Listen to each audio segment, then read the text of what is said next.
Episode 4, Tauck River Cruise Cabins Explained.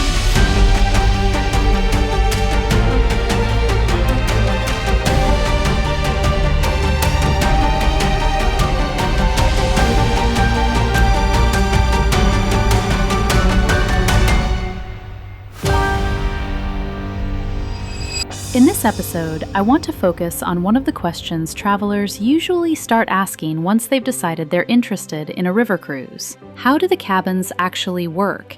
And which category makes the most sense? River cruise cabins are very different from what most people are used to on large ocean cruise ships.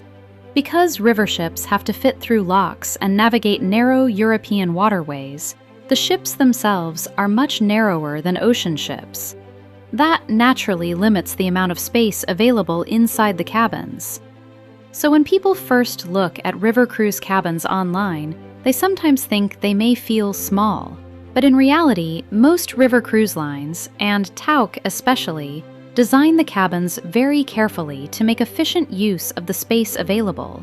And one of the things that makes Tauck a little different is that they intentionally carry fewer passengers than many other river cruise companies operating ships of similar size. Many Tauck ships carry around 130 guests, while some other ships using similar footprints may carry closer to 150 or 160 passengers. That decision allows Tauck to dedicate more space to larger suite accommodations and more spacious public areas throughout the ship. Tauck river ships are generally divided into three main passenger decks: the Emerald Deck, the Ruby Deck, and the Diamond Deck.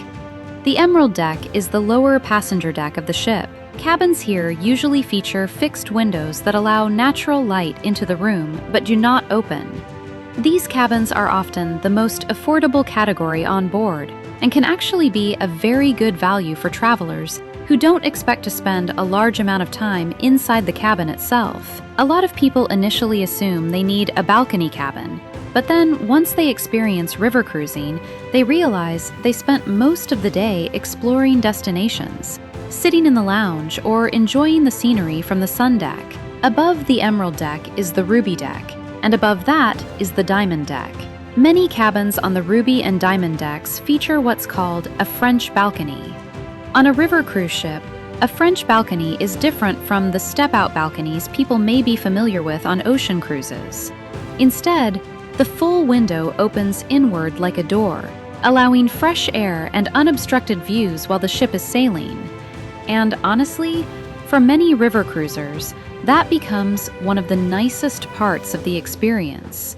You might wake up in the morning with castles passing by on the Rhine, vineyards along the Danube, or small European towns right outside your window. River cruising tends to feel much more connected to the scenery because you're always relatively close to shore. Tauck also offers larger suite categories on several ships, including suites that are approximately 300 square feet on ships like MS Inspire and MS Savor. For a river cruise ship, that is considered quite spacious. These larger suites typically provide more open living space, additional storage, and a seating area that makes the cabin feel more comfortable, especially on longer itineraries. Another thing travelers sometimes don't realize is that cabin location can affect the overall experience more than they might expect.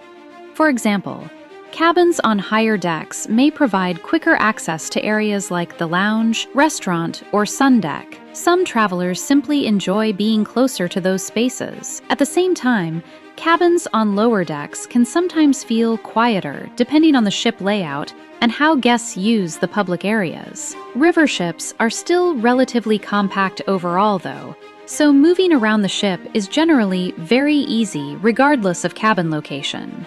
One important thing to understand about river cruising in general is that the cabin is usually not the primary focus of the trip.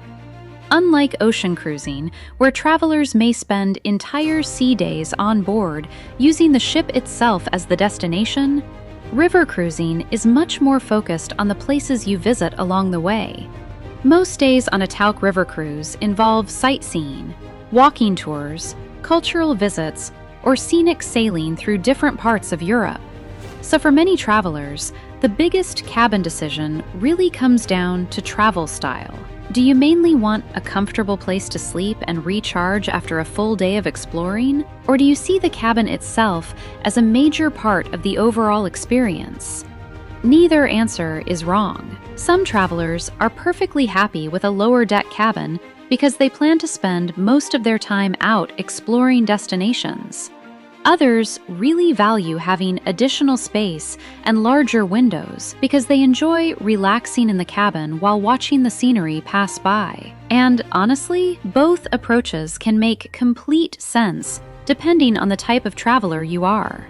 That's something I always try to help clients figure out before booking. Not necessarily what the best cabin is, but which cabin category actually fits the way they personally like to travel. In the next episode, we'll take a closer look at excursions and daily life on a Tauck river cruise, including how touring days are structured and what the overall pace of the experience tends to feel like.